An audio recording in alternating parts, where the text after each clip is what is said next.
Hari ke-19 banjir masih merendam 12 kecamatan di Kabupaten Sintang, Kalimantan Barat pada pagi tadi. Polres Sintang terus menyiagakan personel untuk mengatur arus lalu lintas dan patroli keamanan rumah warga yang terdampak banjir.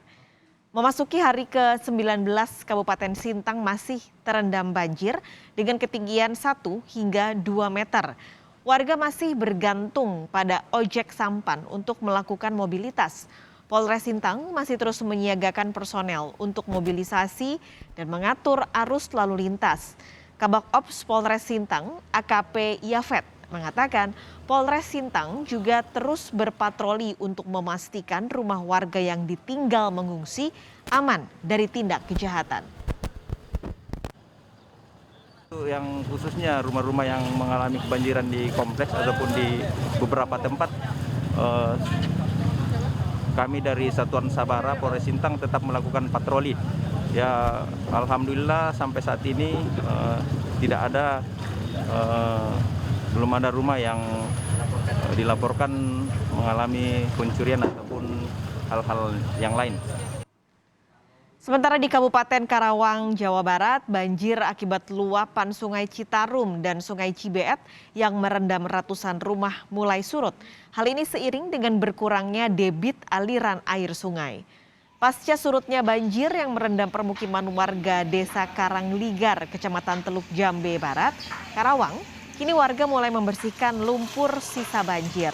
Untuk membantu warga, sejumlah personel dari Damkar dan juga BPBD membawa air bersih untuk membersihkan rumah serta fasilitas umum seperti sekolah dari kotoran sisa banjir. Diprediksi hujan deras masih akan terus terjadi dan warga diimbau terus waspada.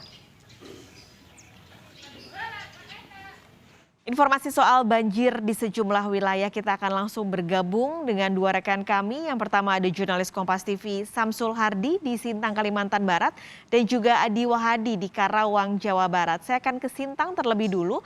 Hardi, jadi seperti apa penanganan situasi banjir saat ini dan bantuan apa yang masih dibutuhkan korban terdampak banjir? Baik Pak Kalis dan juga saudara, dapat kami informasikan di hari ke-19 ini banjir belum tidak menandakan untuk surut ya, karena saat ini banjir masih dengan posisi ketinggian 1 hingga 2 meter.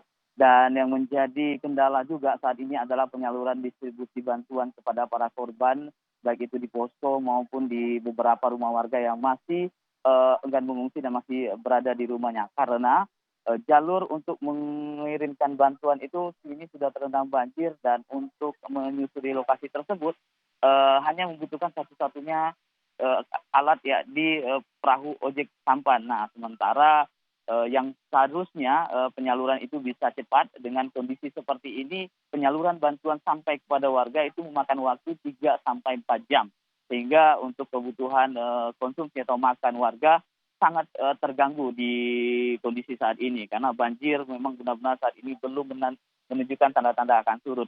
Terlebih di saat ini juga kondisi sinyal untuk komunikasi warga di Kabupaten Sintang terputus, sehingga mereka untuk berkoordinasi untuk menanyakan posisi warga atau lokasi rumah warga yang untuk disalurkan bantuan juga terganggu, sehingga juga mengganggu mobilitas dari nasional, dari provinsi maksud saya, untuk memberikan bantuan kepada pemerintah Kabupaten Sintang juga terhambat karena tadi koordinasi yang sulit akibat sinyal komunikasi di sini terganggu, sehingga bantuan-bantuan menjadi terhambat untuk saat ini.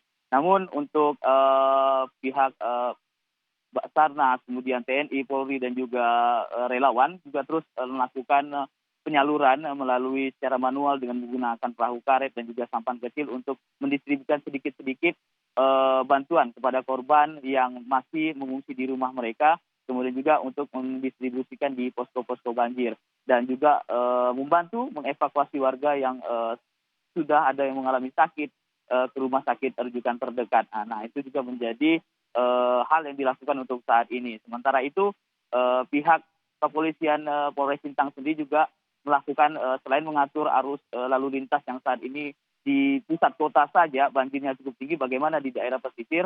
Nah, sehingga Polres Sintang mengatur arus lalu lintas, mobilisasi warga yang akan mengambil bantuan atau mengantarkan keluarganya ke rumah sakit rujukan.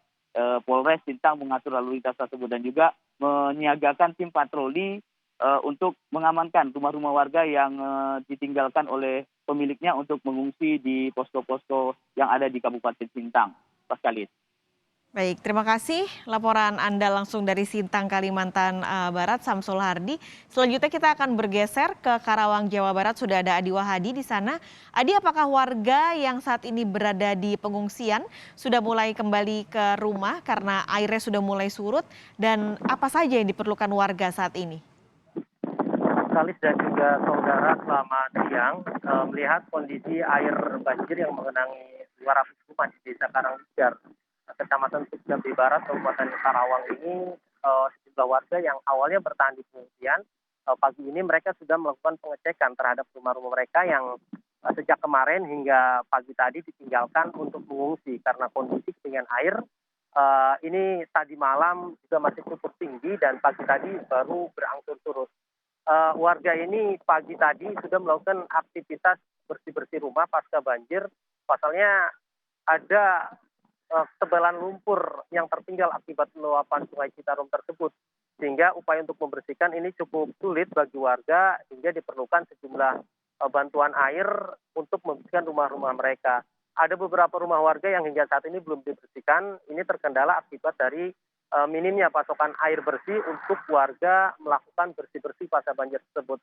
Namun pantauan kami ada sejumlah relawan yang datang ke lokasi banjir seperti yang dilakukan oleh pihak Damkar Kabupaten Karawang, kemudian anggota BPBD Kota Tagana yang melakukan bantu-bantu untuk membersihkan rumah-rumah mereka dari pasca banjir ini. Banjir yang terjadi hari ini merupakan banjir kedua setelah sebelumnya pada hari Jumat lalu. Banjir juga terjadi di desa ini, namun sehari kemudian surut dan kemarin banjir kembali datang melihat kondisi debit air Sungai Citarum dan Sungai Cibet ini kembali meningkat sehingga terjadi aliran luapan air ke desa ini. Sebenarnya banjir yang terjadi di wilayah ini terjadi akibat dari banjir kiriman hingga potensi banjir yang terjadi di Kabupaten Karawang ini melihat dari potensi hujan yang ada di wilayah hulu. Apabila kondisi wilayah hulu Citarum maupun Sungai Cibet ini tinggi, maka potensi banjir akan terjadi di wilayah ini. Warga diminta agar tetap waspada melihat kondisi cuaca hingga saat ini belum menentu dan ada potensi hujan dalam beberapa hari ke depan hingga itu juga yang merupakan salah satu pilihan. Ada beberapa warga yang membersihkan, ada pula warga yang membiarkan sementara karena warga ini berdasarkan informasi masih mendapatkan informasi akan kembali terjadi hujan susulan. Sehingga upaya-upaya bantuan dari pemerintah maupun relawan ini sangat dibutuhkan.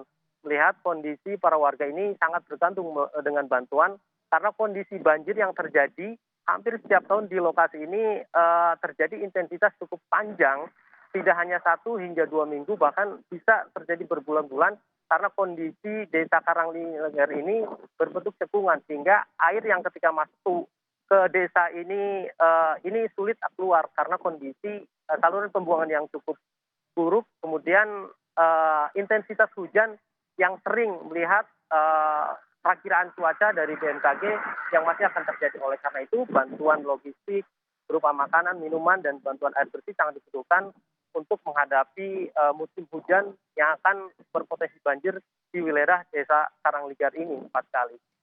Terima kasih untuk laporan Anda langsung dari Karawang, Jawa Barat, Adi Wahadi, dan sebelumnya dari Sintang, Kalimantan Barat, ada Samsul Hardi melaporkan. Terima kasih teman-teman.